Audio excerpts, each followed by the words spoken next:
and welcome back to ShaderSundays, surprisingly on Sunday, hopefully. Today we're converting some 3D models into pixel art. There are a number of videos all over YouTube showing you a way of doing that, but I will show you a method that is a bit different and I would argue more convenient. It's me from 4 hours in the future here. I took a look around YouTube and I found a video that features a similar to mine method. So if you want to see the actor's video, I'm going to link it right there. But watch it after this one. Just one more thing before we begin. This topic on its own has little to do with shaders, but it's a nice introduction to viewports in Godot, which we're going to be using later in the series. All that said, let's begin, shall we? This time, all the work would be done inside Godot. First, we need to add a viewport and make it 16 by 16 big and check transparent background.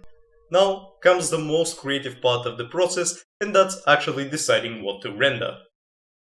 I'm going to be rendering this spinning heart because I love you. So I import my 3D model, after which I apply the cell shader we wrote on the last episode to it. Now I want an outline. Thankfully, Godot has a built-in way to do that. And now, for the newly created object, I'm going to write a little shader, just make it not react to light, and set the albedo to black. Finally, setting up my lights and cameras finishes the work I have to do in the viewport. Now, let's move on to actually extracting a sprite off of this viewport. Starting with adding a texture rectangle to our scene or a sprite, after which choose Viewport Texture and select the desired viewport. Now, the texture is kind of flipped, so check the Flip V checkbox. And here we have our heart. This sprite is pretty blunt in it. Let's fix that by animating the 3D object. In Godot, that is done by adding an animation player as a child to the node you want to animate. And then simply keyframe its rotation.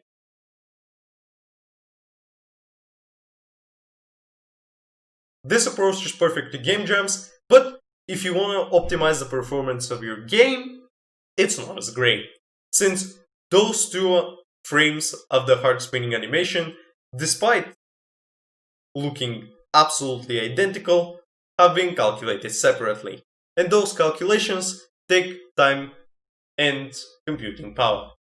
Of course, there's a solution to this problem, and it's to bake the animation. If you want to see that done, I recommend Winter Mude's video on the topic.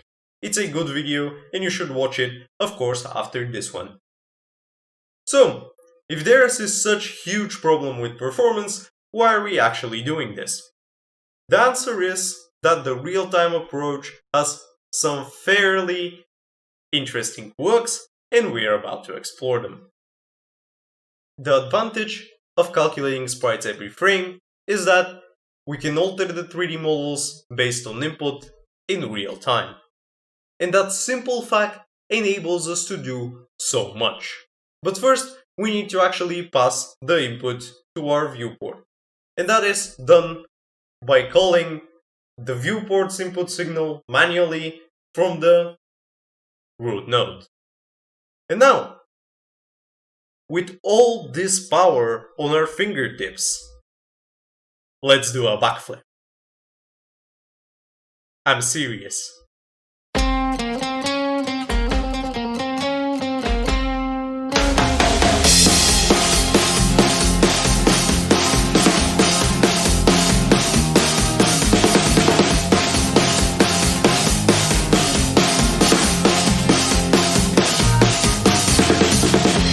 After adding the animated character model and setting up its blend tree, let's use the input signal we passed down to drive the state machine. And now, when space is pressed, the little pixel lady does a backflip. Of course, that's not the only thing you can do. with this method, but I thought doing backflips is sick. I can't do one currently because I twisted my ankle, but prior to that, I couldn't do one either. This technique allows you to do a huge number of different things, and it really isn't a huge hit on performance. I kinda played it up a little.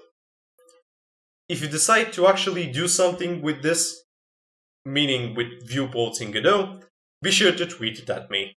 I would love to see it. All that said, thanks for watching. I appreciate that.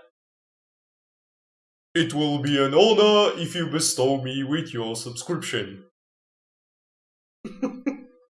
Also, bye.